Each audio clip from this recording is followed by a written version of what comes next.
தாத்தா வராதே അപരാധം பண்ணாரേ താത്ത വരാറ് അപരാധം பண்ணாറ്. നിങ്ങളിപ്പോൾ കേട്ടത് ഇന്ത്യൻ ടൂവിലെ പാട്ടാണ്. ആ പാട്ട് തന്നെയാണ് റിവ്യൂ ആയിട്ട് നിങ്ങൾക്ക് മുന്നിൽ പ്രസന്റ് ചെയ്യാനുള്ളത്.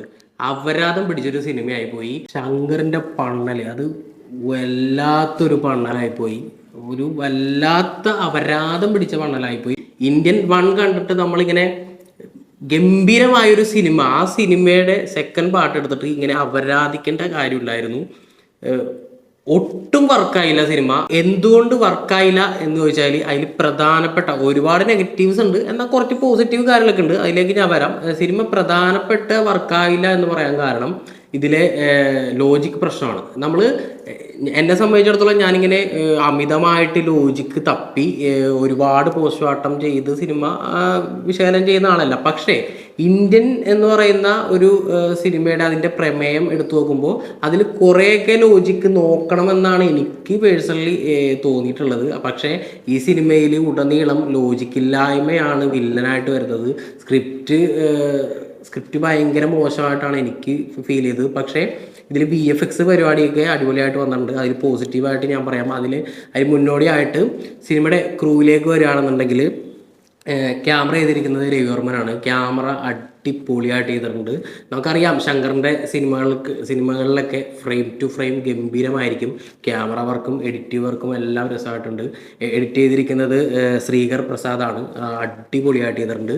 ക്യാമറ എഡിറ്റിംഗ് അടിപൊളിയായിട്ടുണ്ട്. പക്ഷേ ബാക്ക്ഗ്രൗണ്ട് സ്കോറിലേക്ക് വരുമ്പോൾ ഞാൻ പറഞ്ഞ താത്ത വരാത് അപരാധം പണ്ണാറ് ഈ പരിപാടി നമ്മൾ AR റഹ്മാനെ റീപ്ലേസ് ചെയ്തപ്പോൾ തന്നെ പട്ടത്തിൻ്റെ സോള് പോയി എന്നാണ് എനിക്ക് പേഴ്സണൽ. സിനിമ കാണുന്നതിന് മുമ്പ് തന്നെ ശങ്കർ എന്തുകൊണ്ട് AR റഹ്മാനെ മാറ്റി അനിരുദ്ധിനെ ചെയ്തു എന്നുള്ളൊരു ചിന്തയായിപ്പോയി. വേണ്ടിയിരുന്നില്ല എന്നുള്ളൊരു സാധനമായിരുന്നു. കാരണം ഇന്ത്യൻ വണ്ണിൽ AR റഹ്മാൻ ചെയ്തു വെച്ചിരിക്കുന്ന കുറേ പരിപാടികളുണ്ട്. ഇപ്പോഴും അദ്ദേഹം ഗംഭീരമായിട്ട് തന്നെ ആ പടത്തിൽ വർക്ക് ചെയ്യേണ്ടിയിരുന്നതാണ്. പക്ഷേ അനിരുദ്ധിനെ സംബന്ധിച്ചിടത്തോളം മിസ്സായിട്ടുള്ള ഒരു പരിപാടിയായിട്ട് എനിക്ക് മ്യൂസിക് മാറി. ഈ ലിയോയിലും അതുപോലെ തന്നെ ഈ അടുത്ത കാലത്ത് കണ്ടിട്ടുള്ള മിക്ക സിനിമകളിലെയും അനിരുദ്ധ് ചെയ്തിട്ടുള്ള മിക്ക സിനിമകളുടെയും ഒരു ഫ്ലേവർ ഈ സിനിമകൾക്ക് ആ പാട്ടിലൂടെ തന്നെ കൊണ്ടുവരാൻ സാധിച്ചിട്ടുണ്ട്. അതുകൊണ്ട് തന്നെ ഈ സിനിമ അങ്ങനെ കാണേണ്ട ഒരു സിനിമയായിട്ട് എനിക്ക് തോന്നിയിട്ടില്ല.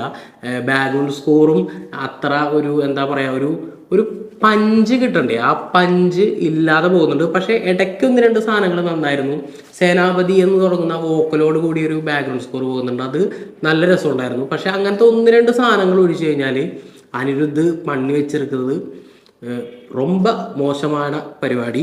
മറ്റൊരു പോസിറ്റീവ് എന്ന് പറയുന്നത് പെർഫോമൻസ് ആണ്. അതിൽ നമുക്കറിയാലോ ഉലകനായകൻ അദ്ദേഹം ലെജൻഡറി ആയിട്ട് ഇങ്ങനെ നിൽക്കുന്നത് എന്തുകൊണ്ടാണെന്ന് ചോദിച്ചു കഴിഞ്ഞാൽ അദ്ദേഹത്തിൻ്റെ പെർഫോമൻസ് ഉണ്ട്. അത് നമുക്ക് എക്സാമ്പിളായിട്ട് ഓരോ സിനിമകളിലും അദ്ദേഹം കാണിച്ചുകൊണ്ടിരിക്കുകയാണ്. ഇതിലേക്ക് വരുമ്പോൾ അദ്ദേഹത്തിൻ്റെ ഒറിജിനൽ ഫേസ് മാസ്ക് ചെയ്യുന്ന രീതിയിലുള്ളൊരു എന്താ പറയുക മേക്കപ്പാണ്. അപ്പോൾ അതുകൊണ്ട് തന്നെ എക്സ്പ്രഷൻ ഒക്കെ വരാനായിട്ട് അത്രയും ബുദ്ധിമുട്ടുണ്ടാവും നമുക്ക് ഊഹിക്കാം. പക്ഷെ എന്നിട്ട് പോലും അദ്ദേഹം ഗംഭീരമായിട്ട് ചില ഏരിയകളിലൊക്കെ ഇമോഷൻസുകളിലൊക്കെ ഫേസിൽ ഗംഭീരമായിട്ട് തന്നെ കൊണ്ടുവന്നിട്ടുണ്ട്.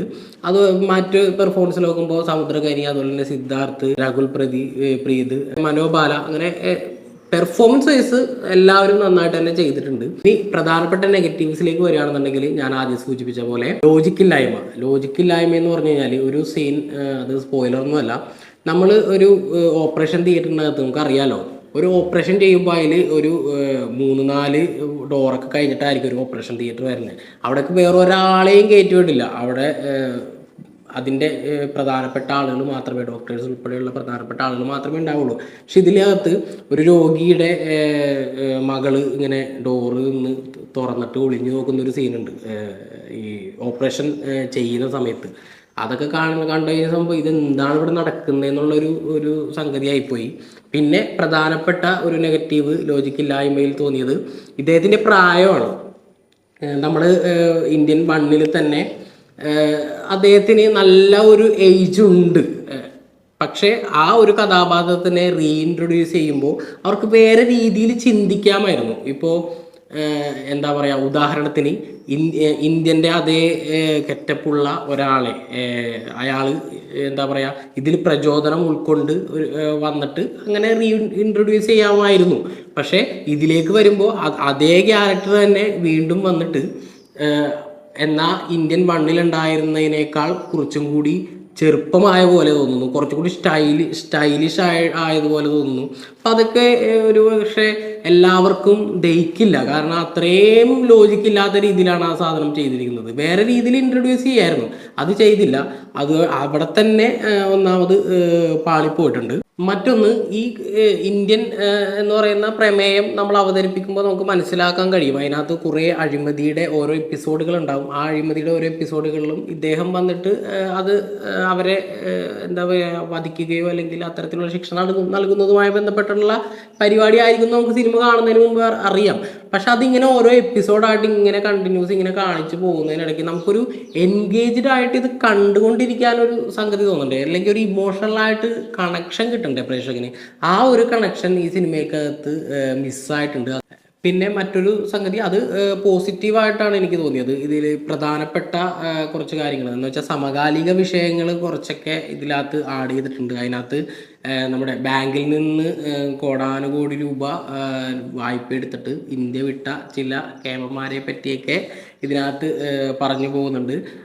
അതുപോലെ തന്നെ എന്താ പറയുക, നീറ്റ് പരീക്ഷ, ഇപ്പോൾ പ്രധാനപ്പെട്ട ഇപ്പോൾ നീറ്റ് പരീക്ഷയുടെയൊക്കെ ഒരു അവസ്ഥ അറിയാലോ. ഇപ്പോൾ ചോദ്യപേപ്പർ ചോർന്നതുമായി ബന്ധപ്പെട്ടൊക്കെ ഉള്ളൊരു കാര്യം. അപ്പോൾ അതിനകത്തൊരു ഡോക്ടർ എന്ന് വെച്ചാൽ കോഴ കൊടുത്തൊക്കെ പഠിച്ചിറങ്ങിയ, അല്ലെങ്കിൽ ജോലിക്ക് അത്രയും വലിയ തുക പാരിതോഷികമായിട്ടൊക്കെ കൊടുത്തിട്ട് ജോലി കയറിയ ഡോക്ടർമാരെയൊക്കെ ഇതിനകത്ത് കൃത്യമായിട്ട് തന്നെ കാണിച്ചു പോകുന്നുണ്ട്. അത്തരത്തിലുള്ള കുറച്ച് കാര്യങ്ങളൊക്കെ പോസിറ്റീവായിട്ടാണ്.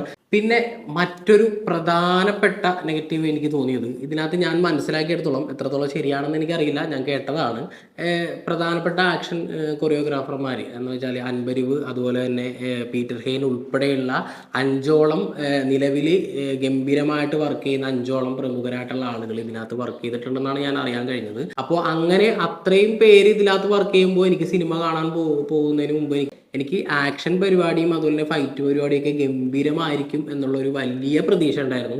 പക്ഷെ അവിടെ വെട്ട് വീണു.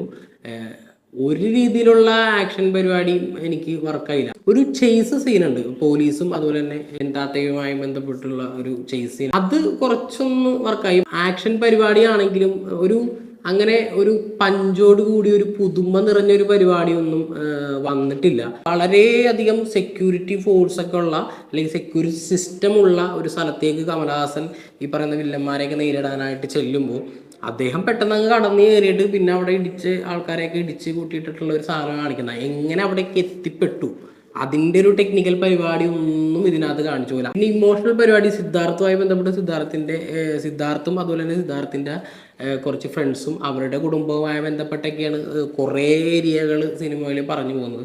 അവിടുത്തെ ഇമോഷണൽ പരിപാടിയൊക്കെ നന്നായിട്ട് വർക്കായി. പക്ഷേ ക്ലൈമാക്സിലോട്ട് എത്തുമ്പോൾ നേരെ ഉൾട്ടയായിട്ട് തിരിയുന്നു. അത് ഞാൻ കൂടുതൽ പറയാത്ത സ്പോയിലർ ആകുമെന്നുള്ളത് കൊണ്ടാണ്. അപ്പോൾ ലോജിക്കില്ലായ്മ, സ്ക്രിപ്റ്റ് മോശം, ആക്ഷൻ പരിപാടിയുടെ അഭാവം, അതുപോലെ തന്നെ എൻഗേജിങ് ആയിട്ട് നിർത്താത്ത ഒരു എന്താ പറയുക മേക്കിംഗ്, അത്തരത്തിലുള്ള കുറേ നെഗറ്റീവുകൾ കൊണ്ട് ഒരു അപരാധം പിടിച്ച പരിപാടിയായിട്ടാണ് എനിക്ക് സിനിമ തോന്നിയത്. മറ്റൊരു സിനിമയായിട്ട് വീണ്ടും വരാം. Bye bye.